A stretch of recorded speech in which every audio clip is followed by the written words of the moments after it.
Hey, hey, hey, it's Tia, baby, and I am back with another video. So I'm going to read part 1 of chapter 13, and I believe this is the very last chapter of Selena with Love. I will read part 2 tomorrow. So let's get started. Chapter 13, The Day the World Stopped.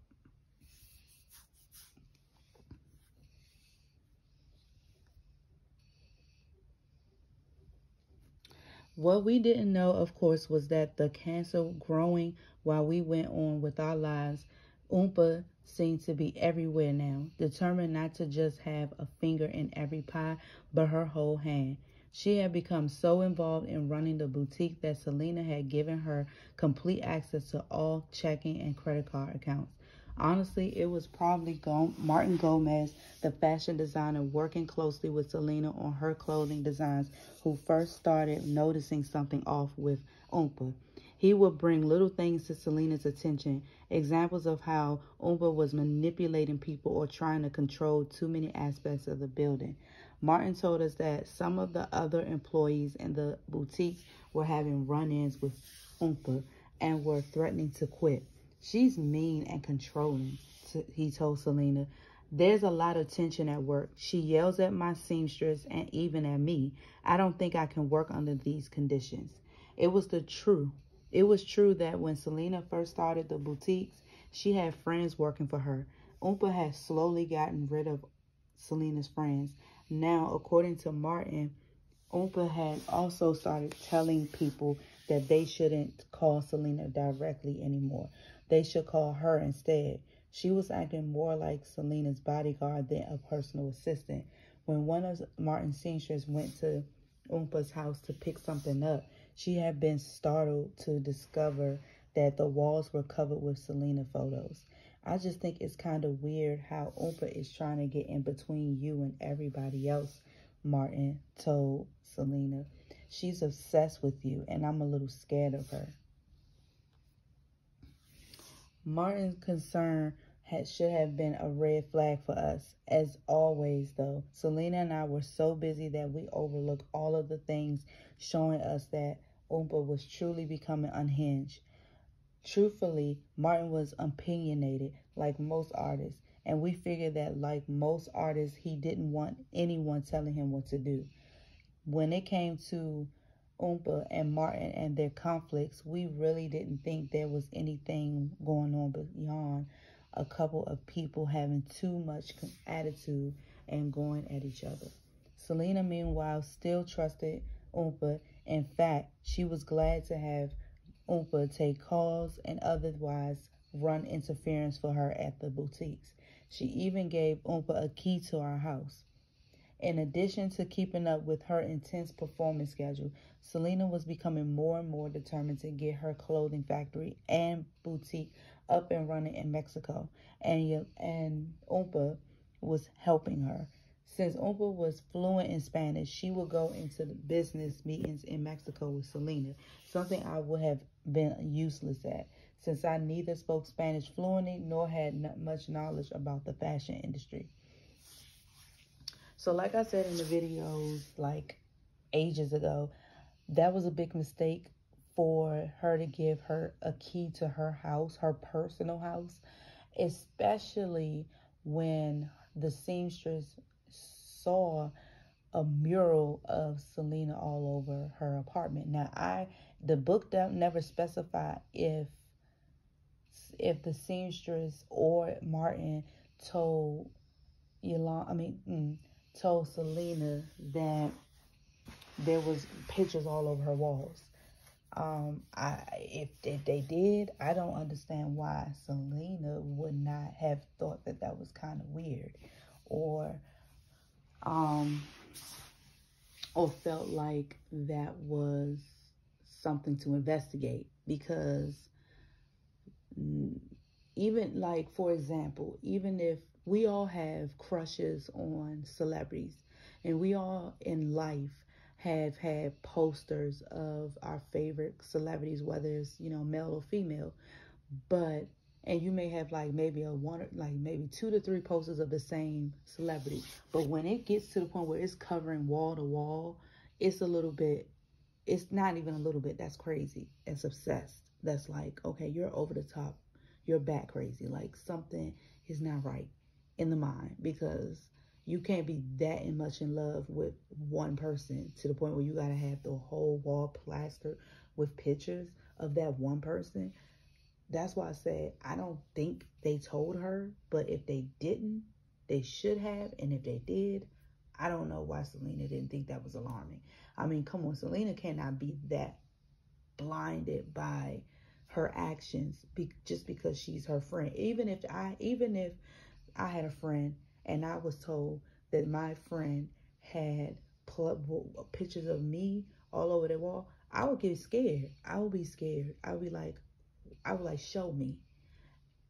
And then they show me, I'm like, what the world? Like, I wouldn't know what to say to that person.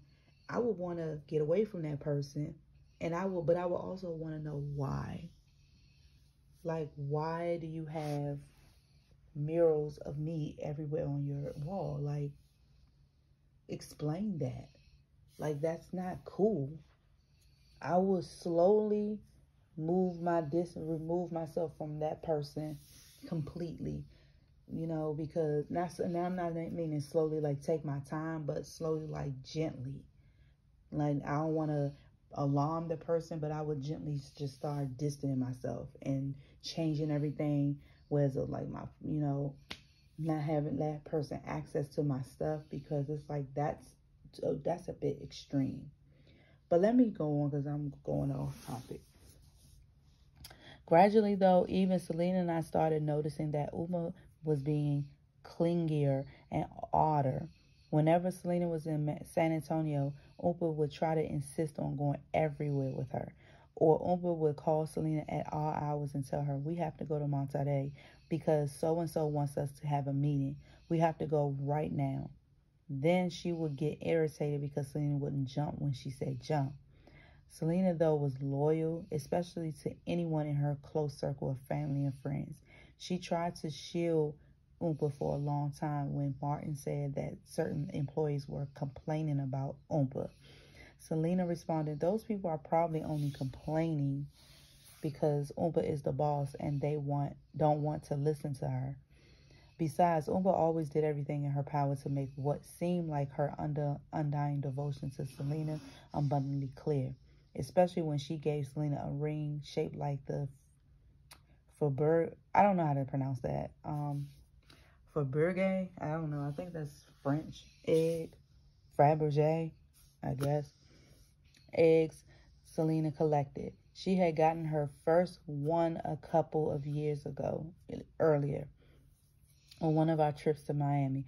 We were staying in an intercontinental hotel there, and as always, Selena insisted on going into the gift shop. There, she saw her first Fabergé, I think it's Fabergé egg, an ostrich egg encrusted with gold with different precious stones set into it. It's so beautiful, she said. For some reason, Selena was fascinated by that egg, so I bought it for her. She loved it, and from then on, I continued to buy Fabergé eggs for her whenever I saw them. I think that she was intrigued because to her, eggs represent the beginning of life. The Fabergé eggs were also incredible handcrafted work of art. Selena's egg collection became her pride and joy. She eventually started displaying the collection in our house, in a glass front cabinet, probably 30 or 40 eggs in all. Oompa knew this, of course, so when some of the staff members at the boutiques wanted to pool with their money to buy Selena a gift, she told them to give the money to her and she would have a ring made that she knew Selena would love. The ring was beautiful, a gold ring with a white gold egg set on top of it. 52 tiny glittering diamonds were embedded in the egg. On the 14-karat band itself, the letter S was engraved 3 times. I bought this for you. That's shady. Shady. Umpa said, never mentioning how she had asked the other co-workers to contribute to the gift, or the fact that she had charged $3,000 price for it on Selena's corporate American Express account. Selena was thrilled with the gift and started wearing it right away. Look, Chris, she said when she showed it to me. See how thoughtful Oompa can be? Why didn't we detect the cancer? We were obviously partly because we were even busier than ever. Our shows included playing for 20,000 fans at Six Flags Astroworld, Southern Star Amphitheater in July, and performing with Maz and Emilio Nevada in the third annual Tejano Superfest. In December 1994, Selena headlined the New Year's Eve dance at the George R. Brown Convention Center, and in January she played a concert at the Houston Livestock Show and Rodeo. In the Houston Astrodome for over 65,000 fans, she was the headliner at Miami's Calle Ocho Festival as well, which drew over the 100,000 music lovers. Our album Amor Prohibido was nominated for a Grammy in 1994, and Selena recorded a duet with Donde Quiera Que Estés with the Barrio Boys. Oh, I know that song. Isn't that, isn't it like, something like that. Donde quiera que. Okay. Isn't it like wherever you are? I think that's what it means. Wherever you are. Es tu primer amor. Yeah, I remember that.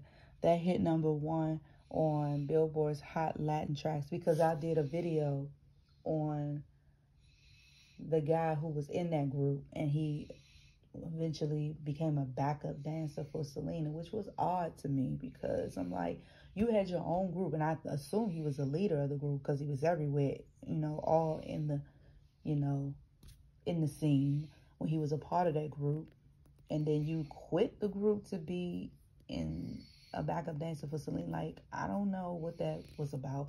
Maybe they was having some money issues, and maybe their album wasn't like popping off, or maybe their second album wasn't popping off, so he probably wasn't making that much money with them, so he decided to go with what was hot. I'm assuming. I don't know, because I don't read up on the Barrio Boys, so yeah. New opportunities for Selena continued to open up. In early 1995, she began making plans to create a perfume line. She was also excited to be given opportunity to explore acting. She really wanted to try being an actress, and as we had all discovered through making music videos and television commercials, she was good at it. She was good at it too, a natural in front of the camera. One of our promoters arranged for Selena to make guest appearances on Dos Mujeres, Un Camino, a popular Latin American soap opera, to give her exposure to an even broader audience. Selena was excited by the chance to appear on TV, but she was disappointed by the particular experience. She didn't really enjoy playing the character as it was written for her, especially when the director told her that she had to kiss an actor playing a musician in the band. Hence, I'm not going to do that, she protested. I'm married. I just can't do it. It's not right. Now, I will say this. If she wanted it to be an actress, she's going to have to put on her big girl panties and kiss, because if she was trying to make it in the big screen, that's something. Kissing somebody is nothing. I mean, nothing. Let alone, a lot of actors actually, mimic having, what, in the movies and stuff. Now, she will have to either, her roles will be very, very limited if she was against kissing an actor because she's married. I mean, She would have I would say that's why I said in one of my videos, I can see her being a voice actress, like for a cartoon or 3D, or what is it, a 3D, not 3D, like Pixar or something, those type of characters or something. Because if she was going to be an actual actress where you can see her in movies, she would have very limited to no roles, because kissing is kind of like mandatory in a lot of major films. So if she was against all that, then I can see her just being in like doing voice acting roles. However, now that technology has advanced, and if she was still living, she can do those major roles and still have CGI to make her look like she's kissing them, but not really. Because in the movie, what was that? I forgot the name of the movie. Put it in the comment section if you remember. But it's the movie that came out on Netflix, I think, a few months ago, starring Lauren London and Jonah Hill. I knew that it was a fake kiss because I could tell by the way it looked, but a lot of people didn't know that kiss that they did at the end of the movie when they got married was CGI. They kissed like their face actually stopped, like maybe an inch away from each other, and they used CGI to make it look like they were kissing. I guess she didn't feel, I don't know if she didn't feel right kissing, him, or just didn't feel like kissing, period, after what happened to Nipsey Hussle. I don't know, but, yeah, that was CGI. So if she was still living, she could do those major roles that have kissing involved, and she would just do CGI. So it won't look like, so it would look like, give the illusion that she's kissing, but she's actually not. But yeah, fun fact. All right. A friend of mine later asked if Selena had refused to kiss the other actors because of me, but I knew that wasn't it. I was not insecure with her in any way. Maybe that's another thing she saw in me, the fact that I wasn't ever going to be one of those possessive men who was out to control her. People made comments about her body all the time, but I never reacted to them because I knew those rude remarks came with the celebrity turf. If Selena had decided that she needed to kiss another actor to play her role convincingly, I would have been supportive. One thing that did bug me, though, was a Mexican tabloid that came out during Selena's soap opera stint. The tabloid ran an interview with the guy who played Selena's main interest in the soap opera. The interviewer asked him the usual stupid questions, including, if you could be with anybody one night, who would you pick? And Selena, the actor, answered. But I wasn't worried about Selena simply because of how she was. Selena wasn't in any way a flirt. She didn't use sexuality to get what she wanted. She used her brains and her talent to achieve her goals. That other stuff just happened to come along with her when she was on stage. She was comfortable in her own skin, so she didn't have to put on that kind of act so many celebrities do, where they walk into a room and expect everyone to turn and stare in awe. Selena was always too down to earth to behave like a movie star.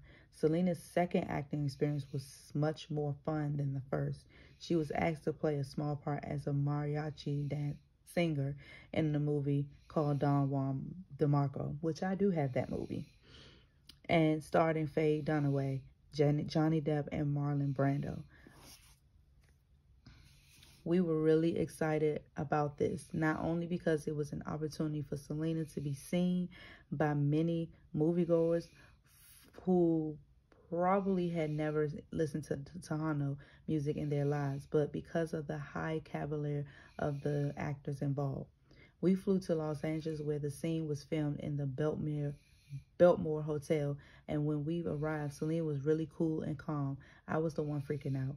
When it was her call time, we walked downstairs to the lobby of the Biltmore. Johnny Depp was there, and he came right over and introduced himself. Selena was still collected and poised, completely unfazed. She went off to do her scene over and over again, and I completely went back to the room because the film took so long. Selena eventually came back upstairs, exhausted but happy. Man, that Marlon Brando, he sure likes to flirt, he said. She said, shortly after Oompa gave Selena the ring, things started going from bad to worse in the boutiques. Our paperwork wasn't matching up and money was missing. There were charges on our credit cards that weren't accounted for. Selena noticed these financial discrepancies because she was one of the ones who went over her business accounts and the bills. Selena hired her cousin Deborah to work in boutiques and help expand the business in Mexico. Deborah quit within a week, telling Oompa that she was unhappy with how staff members were reporting their sales. Oompa told Selena not to worry about any of this. I'll take care of the problem, Oompa promised. Soon after that, Martin Gomez asked Selena to buy him out of his contract because he felt that he could no longer work with Oompa. She's been mismanaging affairs from the start, he said, and told Selena that Oompa had destroyed some of his original designs and hadn't paid his bills. Now, like I said this on a lot of occasions. If more than one person is saying something about a person, then 9 times out of 10, there's some truth to it. And if Martin was coming to her about something, her own friend Deborah quit and told her, and because of Oompa, the seamstress had something to say, and other people had something to say. Come on, Selena, like you could not think that, okay, let me seek into what's going on.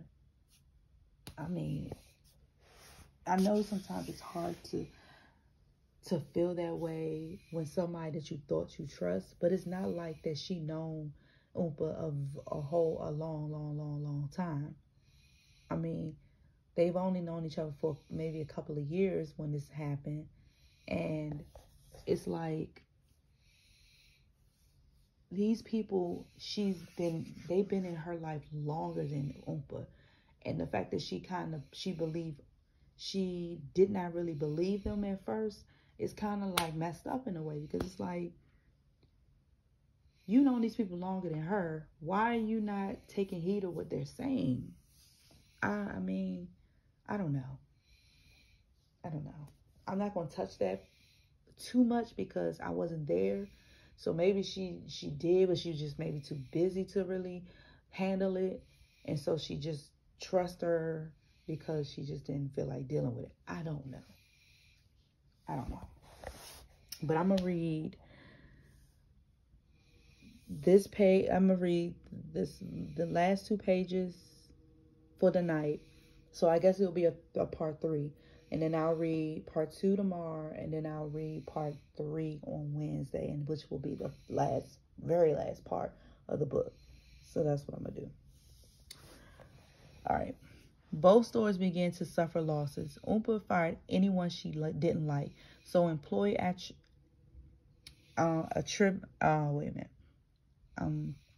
So the employees was steady. The staff had been cut in half, and employees continued to complain about the way Oompa treated everyone. Selena turned a deaf ear, not wanting to believe that Oompa would ever do anything to hurt her. Eventually, the employees started talking to Dictator, who in turn expressed his concerns about Oompa's business management skills, or lack of them, to Selena. She tried to laugh this off as well. Dad always thinks people are bad, she said. You know that he never trusts anyone. By early March, however, Selena and I could no longer deny that there were problems in every aspect of the business that involved Oompa, which was most of them, and in the fan club as well. Certain people had sent in cash or checks to become fan club members, but they hadn't gotten any of the t-shirts or other items they were supposed to receive in exchange. They were now writing or calling to complain. Oompa was even instructing some fans to make checks directly to her instead of to the fan club. Dictator started to receive calls from one of Selena's disappointed, confused fans. On March 9th, he called Oompa into the office at Q Productions for a private meeting along with Selena and Suzette to find out what was going on. Oompa couldn't explain herself. Selena told me later as Dictator questioned her. Oompa kept repeating, I don't know, I don't know. Dictator told Oompa, same person. It's like, no, let me stop. To get off their property and to never step foot on it again, or he'd have her arrested. That's where he made the mistake. That's where he made the mistake. Instead of him threatening her by saying, if you ever step foot on this property again, you'll have her arrested. He should have had her arrested, period. She embezzled money. It was proof. It wasn't, he slapped her wrist. He just slapped her on the wrist. He should have had her arrested right then and there. He had also threatened to take her to court for embezzlement. Threatened to take her to court when you should have done it. It doesn't matter if any of them didn't think that she was capable of doing what she did. The fact of the matter is, if you lie, you cheat, you steal, you know what? Whatever rhymes with steal with a K. Because it was proof that she stole money. She lied. She cheated. I mean, she did everything. She lied to everyone around her, to her fans. She stole from the one person she called her friend and her fans, the people that meant a lot to her. She cheated out of Selena's fans money, and she cheated the co-workers out of money to get that ring. So if she did all this, and then the last resort, what did she do? You know what? So it's like, he made the mistake of threatening her. He should have locked her up and threw away the key when she stole all that money. Suzette called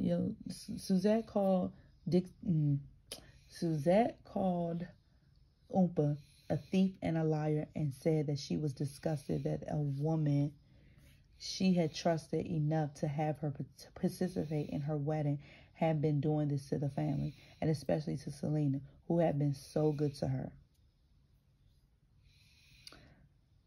Selena was the opposite of Dictator in some ways. She was as trusting as he was suspicious. She was torn between feeling betrayed and angry as she watched Oompa trip over her own lies, and feeling compassion towards the woman she had once considered one of her best friends.